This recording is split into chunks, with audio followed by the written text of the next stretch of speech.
이제 우리가 세상에 살면서 잔치를 하게 되면 그 잔치에 앞서서 하는 여러 가지 절차 가운데에서 누구를 초청할까 하는 초청하는 사람들을 선정하고 또 그리고 또 한 가지 중요한 것이 이렇게 내가 초청한 사람이 내가 초청하기로 결정한 사람이 과연 내 초청에 응할 것인가 그렇지 않을까 하는 것을 이제 파악합니다.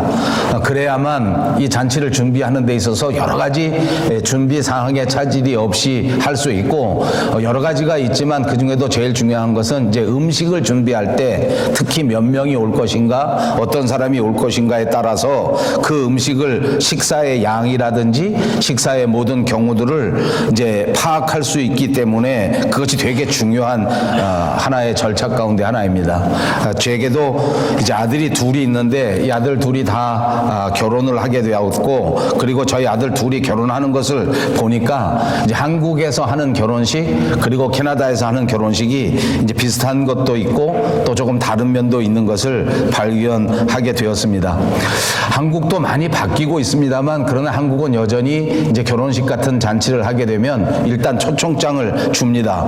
그리고 초청장을 주게 되면 그 초청장을 받은 사람들이 참석할 것인가 하지 않을까 하는 것에 대해서 조금 이제 느슨합니다. 그러니까 직접 물어볼 수도 있긴 하지만 아주 가까운 사람이 아니면 잘 안 물어보게 됩니다. 그리고 이제 초청장을 나누어 주는 것도 이거 내가 누구를 꼭 초청하고 이 사람이 꼭 올 것인가 안 올 것인가를 정해서 나누어 주기보다는 그냥 이렇게 만들어서 주변에 아는 사람들에게 오던 오지 않던 나눠줍니다. 왜냐하면 우리 한국 사람들의 마음속에는 그분들이 이제 이 결혼식 식장에 참석하는 것도 되게 중요하지만 이런 결혼식이 있다고 하는 것을 알리는 것도 중요하기 때문에 그러니까 누구든지 그 초청장을 받을 수 있게 되고 또 누구든지 잔치에 오면 크게 환영하는 그런 분위기가 한국의 큰 잔치에는 있는 것 아닌가 하는 생각을 하게 됩니다. 이제 여기 와서 카나다 사람들은 이제 결혼식을 할 때 청첩장을 주고 그리고 그 초청장을 받은 사람에 대해서 조금 다른 것 같은 것은 줄 때에도 아주 정해서 아주 최소화시켜서 꼭 오아야 될 사람 꼭 오라고 하고 싶은 사람에게만 이제 청첩장을 주지 않나 이렇게 생각하고요. 또 그 청첩장을 주기만 하고 끝나는 것이 아니라 이 사람이 올 것인가 오지 않을 것인가에 대해서도 아주 정확하게 파악을 합니다. 그래서 분명히 오겠다고 의사를 표현한 사람들에 대해서만 오는 사람의 숫자에 집어넣고 그렇지 않은 사람들은 이제 초청하지 않은 것과 똑같이 숫자에 넣지 않는 그런 문화가 있는 것이 아닌가 싶습니다. 그러니까 초청을 받은 사람의 입장에서는 내가 갈 거다 가지 않는다 하는 것에 대해서 아주 중요하게 생각해야 되고 그리고 그 답변을 신중하게 해야 되는데 한국은 그냥 다 초청장 주면 알았어 이렇게 갈 것 같이 하고 오지 않는 경우도 있습니다. 그래서 제 큰아들의 경우에는 한국에서 결혼식을 했는데 갑자기 예상보다 많은 사람들이 와서 맞춰놓은 식당과 음식이 부족한 것 때문에 큰 곤란을 겪었던 적이 있습니다. 그러나 우리 한국 사람들은 그것을 곤란이라고 생각하지 않고 이게 충분히 더 많이 와서 여러 사람들이 더 많이 와서 성황리에 좋다. 그리고 막 결혼식 그 중간에 뛰어다니면서 다른 식당을 섭외를 하고 또 여기서 안 되는 거 저쪽 집에서 막 더 음식을 더 갖다 달라고 해서 그분들을 대접한 그런 경험이 제게도 있습니다.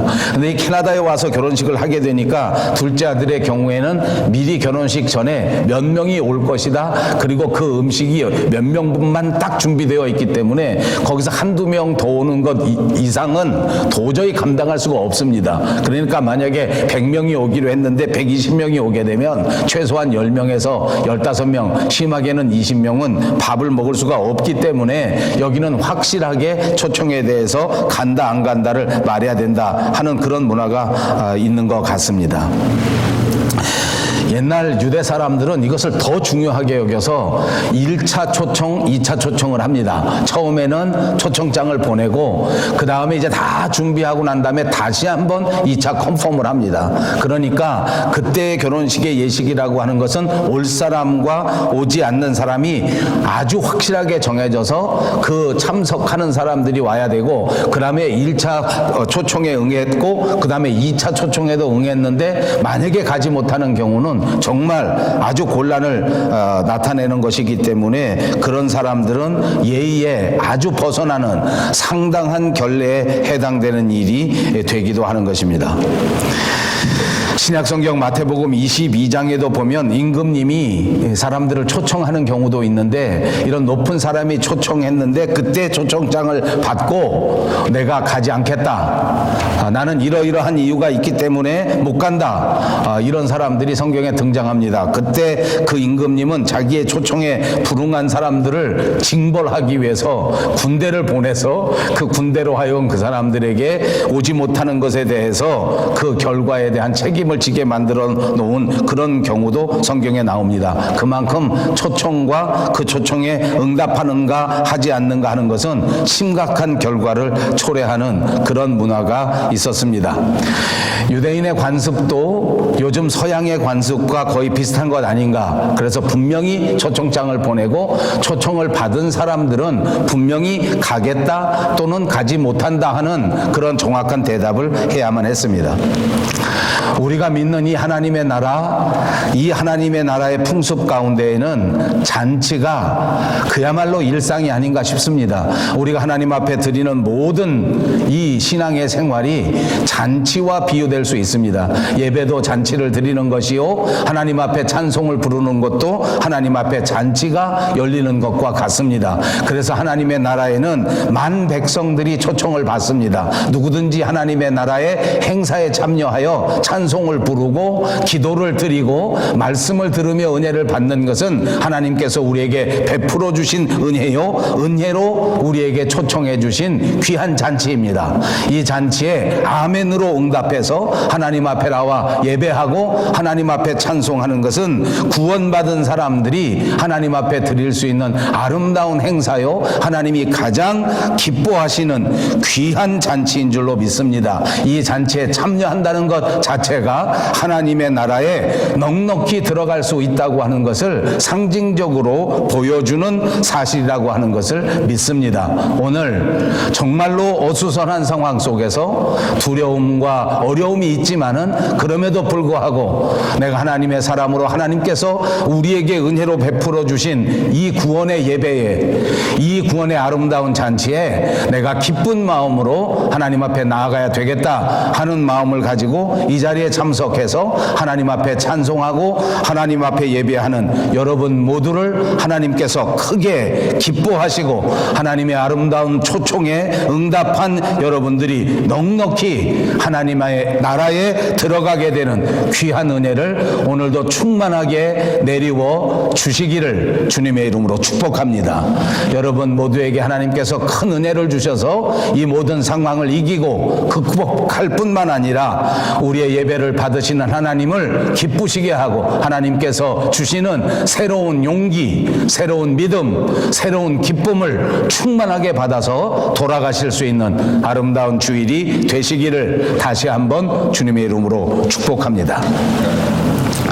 오늘 본문 12절입니다. 또 자기를 청한 자에게 이르시되 내가 점심이나 저녁이나 베풀거든 벗이나 형제나 친척이나 부한 이웃을 청하지 말라. 두렵건대 그 사람들이 너를 도로 청하여 내게 가품이 될까 하노라. 13절입니다. 잔치를 베풀거든 차라리 가난한 자들과 몸 불편한 자들과 전원자들과 맹인들을 청하라. 예수님은 자신을 초대한 그 잔치의 주인을 향해서 오늘 이 같은 말씀을 주신 것입니다. 앞으로는 잔치를 베풀고 사람들을 초청할 때에 그 초청의 범위를 정하는 것인데, 그때 친구나 형제나 친족이나 이런 사람들 가운데 초청하게 될 것인데, 특별히 그 중에서 부유한 사람은 초대하지 말라. 그리고 잔치를 열게 되면 차라리 가난한 사람들이나 병든 사람들이나 또는 맹인 같은 사람들을 초대하는 것이 좋겠다라고 가르쳐 주시는 것입니다. 사실 예수님 당시에 유대 사람들의 문화 가운데 하나는 잔치를 베풀고 사람들을 초대할 때에 반드시 내가 잔치를 베풀어서 사람들을 대접하면 나중에 그 사람이 똑같이 잔치를 베풀고 나를 초청해서 나를 대접한다 하는 그런 보이지 않는 문화가 있었습니다. 그래서 내가 잔치를 베풀면서 사람들을 초청할 때 이 사람이 나중에 잔치를 베풀면 나를 초청할 만한 그런 능력이 있는가 없는가 이런 것도 생각하는 고려하는 조건이 된단 말입니다. 그래서 우리말 영어에도 아예 give and take라는 말이 있고 우리 한국말에도 품앗이라는 말이 있는데 내가 사람을 초청할 때 이 사람이 나를 다시 초청할 형편이 되지 못한다 이렇게 생각하면 아예 초청자 명단에 넣지 않는 것입니다. 그러니까 나를 다시 대접할 수 있는 능력이 있는 사람은 나도 초청한다 하는 것이 보통 사람들의 생각이 아닌가 이렇게 추측해 볼 수가 있단 말입니다. 우리 한국 사람들은 어떤가 한번 생각해 봅니다. 우리도 비슷한 것 같습니다. 요즘 현대인들도 비슷합니다. 내가 한번 사람을 초청해서 밥을 사고 대접을 하면 그 다음에는 그 사람이 또 나를 한번 초청해서 밥을 사야 되는 것 아닌가 하는 기대가 우리 마음속에 조금 있습니다. 만약 어떤 사람이 계속 내 초청을 받고 내 밥을 얻어먹기만 하고 그 다음에 나를 초청하거나 내게 밥을 사지 않으면 속에서 은근히 섭섭하지 않습니까? 왜 나는 몇 번씩이나 밥을 대접해 주었는데 이 사람은 나를 대접하지 않는가 하는 마음이 우리 마음속에 있단 말입니다. 제가 여러 번 여러분들에게 말씀드렸습니다만 이민교회에서 목회하는 이 목사님들은 한국에 돌아가게 되면 그런 섭섭한 마음을 되게 많이 갖는다고 합니다. 왜냐하면 우리 밴쿠버 같은 데에도 손님들이 많이 오기 때문에 한국에서 오는 손님들을 우리는 공항까지 쫓아가서 또 차를 태워서 여기저기 길을 모르니까 다 구경시켜주고 다 대접을 했는데 내가 한국에 정작 갔을 때에는 한국 사람들이 워낙 바쁘기 때문에 잘 대접을 안 해주기도 하고 시간이 없어서 못 만나주면 마음이 굉장히 섭섭하다는 거예요. 내가 그렇게 충분히 나는 여기 왔을 때 구경시켜줬는데 한국에 가면 날 구경시켜주는 사람이 없다. 제가 아는 분들 중에도 그런 것 때문에 섭섭해하는 사람이 되게 많습니다. 사실은 제가 여기 살아보니까 여기는 사람을 대접해 줄 수밖에 없는 문화입니다. 왜냐하면 길을 잘 모르고 말이 잘 통하지 않으니까 가까운 친구가 오면 꼭 공항에 마중을 나가게 되더라고요.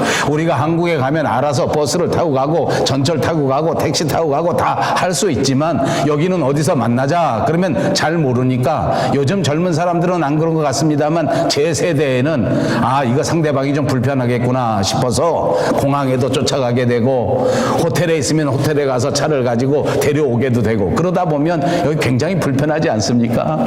여러분 어떻습니까? 저는 한국에서 온 손님들을 식당에 데려갈 때가 굉장히 여러 가지 생각이 많아집니다. 왜냐하면 이분들이 잘 돈을 낼 줄 모릅니다.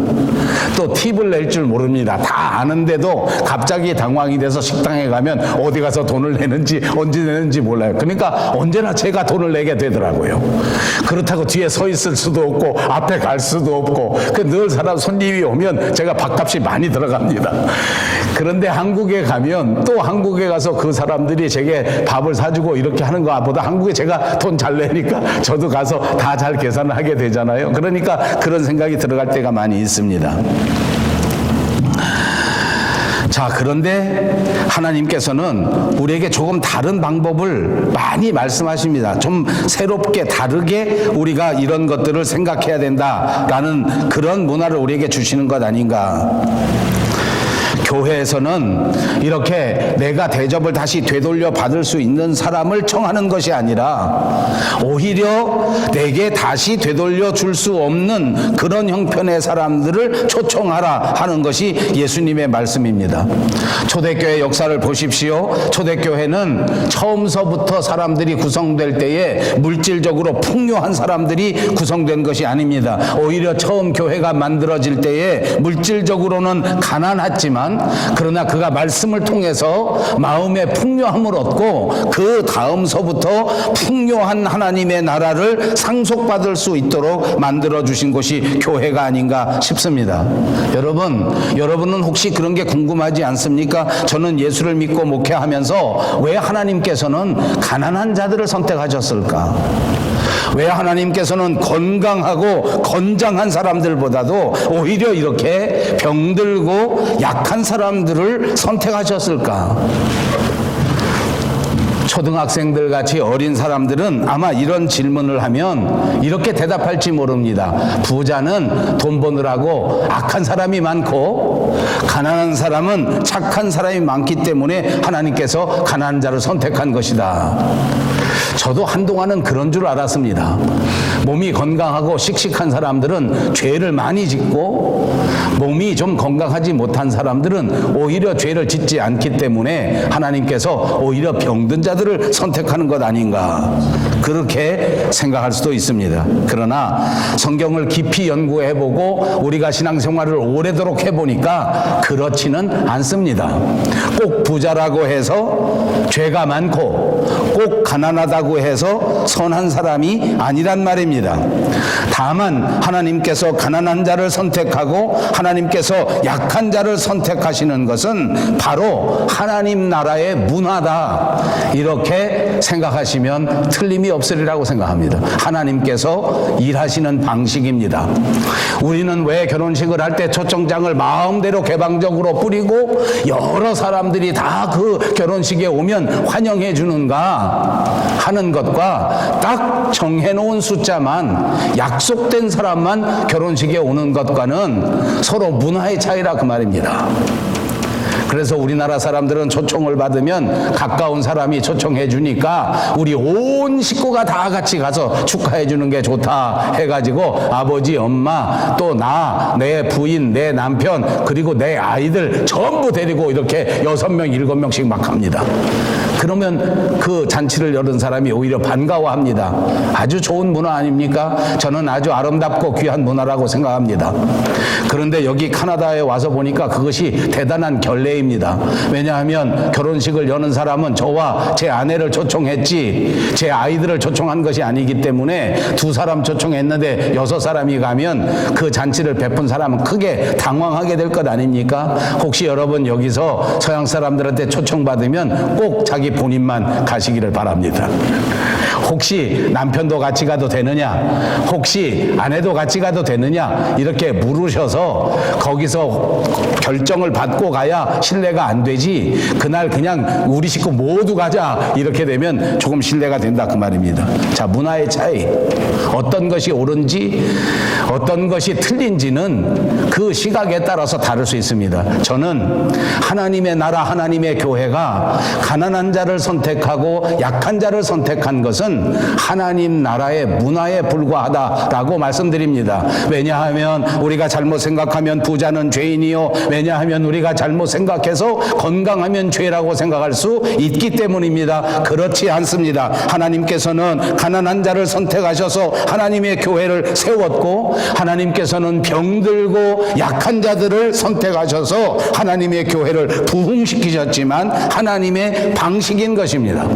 자, 이렇게 하나님의 교회는 사람을 차별하지 않습니다. 물질 때문에 차별하거나 어떤 육체적인 건강 때문에 차별하거나 이런 모든 것들로 사람들을 판단하지 아니하고 차별하지 않았습니다. 오히려 가난한 자들을 택하셔서 교회 안에 모이게 하셨고 그 사람들로 하여금 차별 없이 하나님의 나라의 큰 은혜를 받을 수 있도록 만들어 주셨단 말입니다. 그러므로 사랑하는 여러분, 오늘 우리가 하나님의 사람으로서 하나님의 교회의 일원으로서 우리는 세상에 이 같은 하나님의 나라의 문화를 전파해야 되는 사명이 있다는 것을 기억하시기 바랍니다. 우리가 세상에 나가 세상 사람들처럼 사람을 판단할 때에 외모로 판단한다고 하면 하나님의 나라를 전하지 못하는 것입니다. 복음의 일꾼으로서 그 아름다운 하나님의 나라의 문화를 다른 사람에게 전하지 못하는 것입니다. 교회는 언제나 차별 없이 사랑을 보여주는 단체라고 하는 사실을 기억하시기를 바랍니다. 오히려 세상에서 업신여김을 받는 사람이라고 할지라도 그 사람에게 하나님의 형상으로 지으심을 받았다고 하는 사실, 그리고 그 사람을 위하여 우리 주 예수 그리스도께서 십자가에 달려 돌아가셨다고 하는 사실을 나타내는 것이야말로 복음의 일꾼으로서의 사명인 줄로 믿습니다. 여러분 보십시오. 사실 우리 조국 대한민국도 처음 복음이 들어올 때 이 복음을 정말 기쁘게 받아들인 사람들은 당시 사회적으로 크게 대접받지 못했던 사람들입니다. 다시 말하면 서자, 노비, 특히 여자들, 이런 사람들이 처음 복음을 받아들이고 이런 사람들 때문에 하나님의 교회가 폭발적으로 부흥을 이뤘던 역사를 우리가 가지고 있다 그 말입니다. 이 사람들은 하나님의 사랑에 대하여 접할 수 있었습니다. 교회에 대한 소식을 듣게 되었습니다. 여러 가지 예수님에 대한 이야기들도 소개를 받았지만 사실은 가만히 들여다보니까 이 사람들이 교회 가면 사람을 차별하지 않는다 하는 것 때문에 큰 은혜를 가졌습니다. 처음 우리나라의 한국 교회의 기독교 교회가 전파되고 난 다음에 많은 여자들이 열광적으로 교회를 다녔습니다. 예수님에 대한 소식을 듣고 성경에 대한 지식을 들은 것도 있지만 사실은 교회에 가면 여자들도 차별하지 않는다. 제가 어느 성경학자에게 들으니까 우리나라가 초대교회 때 시골에서는 엄마들이 모두가 다 자식을 낳으면 교회를 보냈다고 합니다. 그런데 정작 보낸 엄마는 교회가 무엇을 하는 곳인지 예수님이 누구신지 이런 거 아무것도 몰랐습니다. 다만 들려오는 소식을 들으니 교회 가면 여자들 때리지 않고 교회 가면 술 먹고 주정 부리지 않는다 하니 이제 내 자식 많은 교회에 보내서 제발 이렇게 사람다운 사람이 됐으면 좋겠다라는 생각으로 많이 교회 보냈다고 합니다. 그래서 그 시골마다 동네마다 우리 교회가 크게 부흥되는 역사가 있었다는 그런 보고가 있는 바입니다. 자, 사랑하는 여러분, 우리가 하나님 앞에 오늘 이 대목에서 예수님이 우리에게 주신 은혜는 무엇인가? 오늘 본문 사람들을 잔치에 초대할 때에 갚을 능력이 있는 자 없는 자 하는 것을 구별해서 차별하지 말고 오히려 더 공격적으로 내게 갚을 수 있는 능력이 없는 자를 초대하라는 것입니다. 되갚을 수 있는 능력이 없는 자를 초대하라. 그 이유도 뒤에 나옵니다. 이유를 첫 번째 설명할 때에 내가 왜 그런 사람을 초대해야 되느냐 하면 내가 초청한 그 사람이 나한테 그것을 되갚으면 그러면 오히려 그 되갚아버린 것이 내 공로를 없애버린다. 내 상급을 없애버린다 하는 것이 예수님의 말씀입니다. 다시 말하면 되갚음을 받은 것은 봉사한 것이 아니란 것입니다. 내가 상대방에게 다시 보답을 받은 것은 남을 섬기는 봉사가 되지 못하고 남을 대접하는 대접이 되지 못한다 하는 것입니다. 자, 여러분, 우리가 세상에 살면서는 종종 이런 섭섭한 마음이 듭니다. 내가 남에게 많이 베풀었는데 상대방은 내게 다시 보답하지 않기 때문에 섭섭함이 있을 수 있습니다. 그런 분들은 오늘 이 말씀을 깊이 받아들이시기 바랍니다. 예수님께서는 진정한 봉사는, 진정한 섬김은 그 사람에게 되갚음을 받는 것이 아니라 뒤에 가서 보면 정확한 정답이 나옵니다. 예수님께서 부활하실 그때에 우리가 주님을 다시 만나는 그때에 예수님께서 이 모든 것을 갚아주시리라 라고 가르쳐 주셨습니다. 그렇습니다. 우리는 순수한 마음으로 대접하고 대가를 바라지 아니하고 섬길 때에 하나님께서 우리의 행동을 통하여 영광을 받으시고 우리를 칭찬해 주실 것이라고 하는 사실을 꼭 기억하시기를 바랍니다.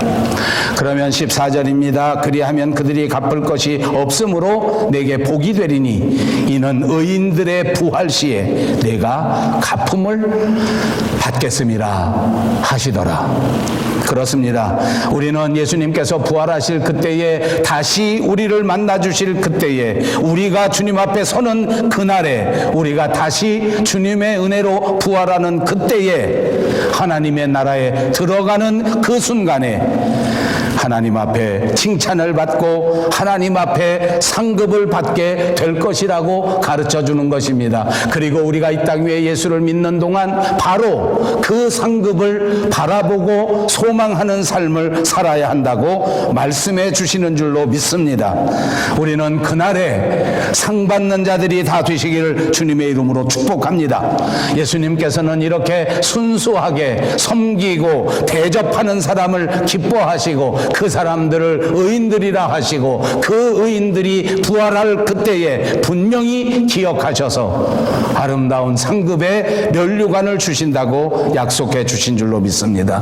이것이 위대한 상급입니다. 여러분, 하늘나라에 가서 이렇게 상급을 받을 사람들에게는 이 땅 위에 살아갈 동안에도 하나님께서 그림자와 같은 상급을 주시는데 그것이 바로 사람들로부터 존경을 받게 되는 역사입니다. 무엇을 바라고 봉사하는 사람들보다 훨씬 더 큰 존경을 받게 될 줄로 믿습니다.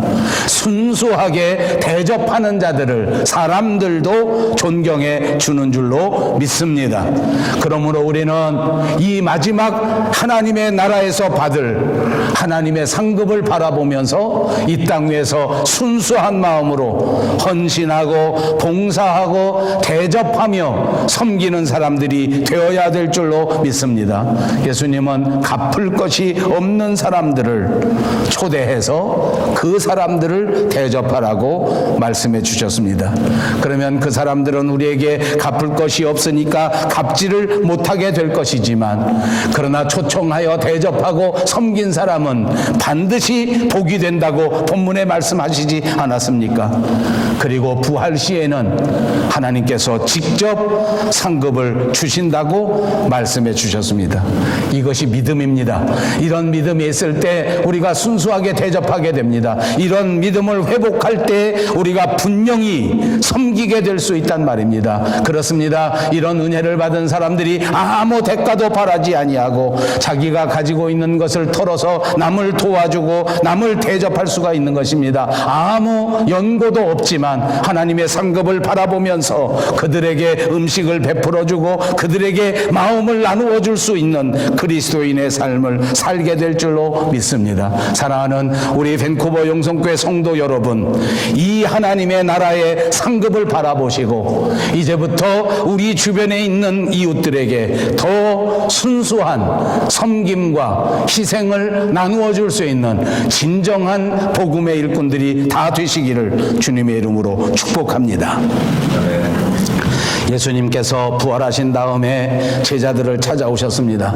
그리고 하늘나라로 다시 올라가시기 전에 40일 동안 제자들과 함께 계셨습니다. 그 40일 동안 마지막 승천하시기 전에 제자들에게 가르쳐 주신 가르침의 핵심은 바로 천국 하나님의 나라입니다.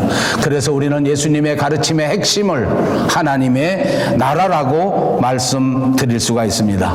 예수님의 관심은 하나님의 나라였습니다. 예수님의 관심은 이 땅의 재물이나 이 땅에서의 건강이나 이 땅에서의 부귀, 영화 정도가 아니란 말입니다. 예수님은 우리를 부자로 만들어주시고 예수님은 우리에게 병을 고쳐주시고 이런 것만을 위해서 이 땅에 오신 것이 아니라는 것을 믿으시기를 바랍니다.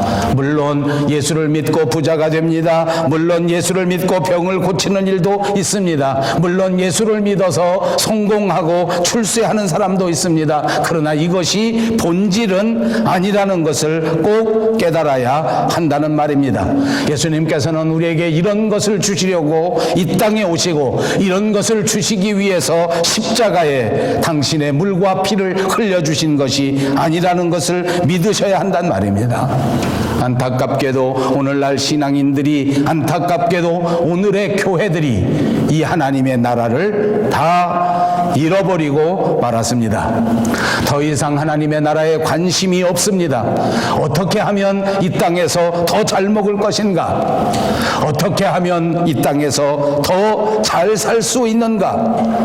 예수를 믿고 교회를 다니면서 내 생활이 어떻게 하면 좀 더 윤택해질 수 있을까? 어떻게 하면 좀 더 좋은 집으로 이사 갈 수 있을까? 이런 것만 생각하는 그리스도인은 사건으로 전락해버렸습니다.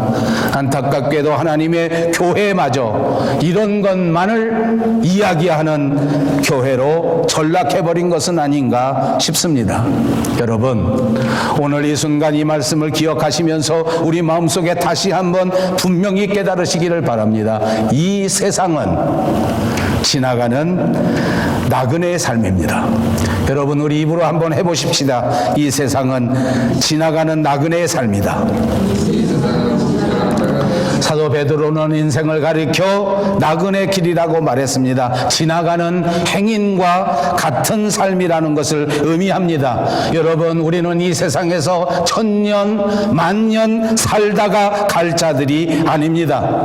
이 세상에 잠시 나그네처럼 행인처럼 왔다가 머물다가 그리고 하나님의 부르심을 받아 본향으로 가는 것입니다. 내가 분명히 하나님이 부르시는 그 본향 하나님의 나라에 돌아가게 된다고 하는 것을 날마다 의식하면서 사는 지혜로운 그리스도인들이 꼭 되시기를 바랍니다. 우리의 삶의 현장 속에서 우리가 누구나 다 하나님의 나라에 가야 된다는 것을 깨닫고 살자는 말입니다. 사람은 누구든지 다 한 번 죽는 것이 정해진 이치입니다. 어떤 누구도 여기에 예외가 될 수 없습니다. 어떤 누구도 한 번은 반드시 죽습니다. 그리고 죽음 후에는 하나님 앞에 서야 합니다. 심판입니다. 사람이 죽으면 누구든지 하나님 앞에 서서 심판을 받게 되는 것입니다. 그리고 이 심판에는 크게 두 가지 심판이 있습니다. 첫 번째는 이 심판을 통하여 천국에 갈 것인가 지옥에 갈 것인가 하는 것을 결정짓는 심판을 말합니다. 오늘 예배하는 저와 여러분은 이 심판이 면해졌습니다. 예수를 믿고 구원받는 즉시 우리는 더 이상 이 심판에 임하지 않습니다. 누구든지 구원받았기 때문에 우리는 한번 죽고 난 다음 반드시 천국에 가게 될 줄로 믿습니다. 그리고 난 다음에 두 번째 심판이 있는데 그것은 구원을 받고 난 다음에 이 땅 위에서 살아가는 동안 어떻게 살았느냐에 따라서 하나님께서 상급을 주시는데 이것을 가리켜 상급 심판이라 이렇게 말합니다. 그러니까 이 세상에 살면서 어떻게 살았느냐에 따라서 하나님께서 마지막 때 주시는 상급은 서로 다르다는 말씀입니다. 해의 영광이 다르고 달의 영광이 다르고 별의 영광이 다른 것입니다. 그러므로 우리 그리스도인들이 마지막 하나님 앞에 서서 부활하고 난 다음에 상급의 영광은 이와 같이 다를 수밖에 없는 것입니다. 여러분, 착각하지 마십시오. 천국에 가면 똑같은 것이 아닙니다. 천국에 가면 모든 사람의 영광이 각자 다 다릅니다. 그 상급이 다르다는 말입니다. 그 영광이 차이가 있다는 말입니다. 세상에서 어떻게 살았느냐에 따라서 천국에 가면 큰 자가 되기도 하고 천국에 가면 부끄러운 구원을 받은 자가 되기도 한다고 말씀해 주고 있는 것입니다. 사랑하는 여러분, 우리는 하나님의 나라의 잔치에 초청을 받은 사람들입니다. 우리가 이전에 강의한 것을 돌이켜보니 하나님의 나라의 초청을 받은 사람들은 누구든지 겸손하게 자기를 낮추는 자라 하였습니다. 어디에 가든지 높은 자리에 먼저 앉는 자가 되어서는 이 귀한 하나님의 나라에 동참할 수 없다고 말씀하시지 않았습니까? 하나님의 나라에 가서 순수한 상급을 받을 수 있는 자는 또한 이 땅 위에 살아가면서 순수하게 살아가는 사람을 말하는 것입니다. 순수하게 섬기고 순수하게 대접하고 순수하게 헌신하는 자, 순수하게 사랑하는 자가 하나님의 나라에 가서 큰 상급을 받게 되는 것을 믿으시기를 바랍니다. 그러므로 오늘 우리는 가장 중요한 것을 배웠습니다.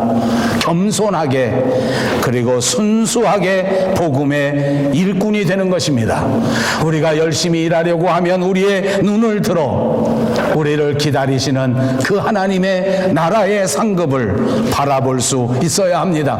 하나님께서 충성하고 헌신하고 주님 앞에 선 땀 흘린 복음의 일꾼들에게 분명히 상 주시는 이심을 믿으시기를 주님의 이름으로 축복합니다. 사람의 인정을 바라지 마시고 사람의 칭찬을 기대하지 마시고 하나님께서 우리에게 베풀어 주실 그 영광스러운 상급을 바라보아야 한다는 말입니다.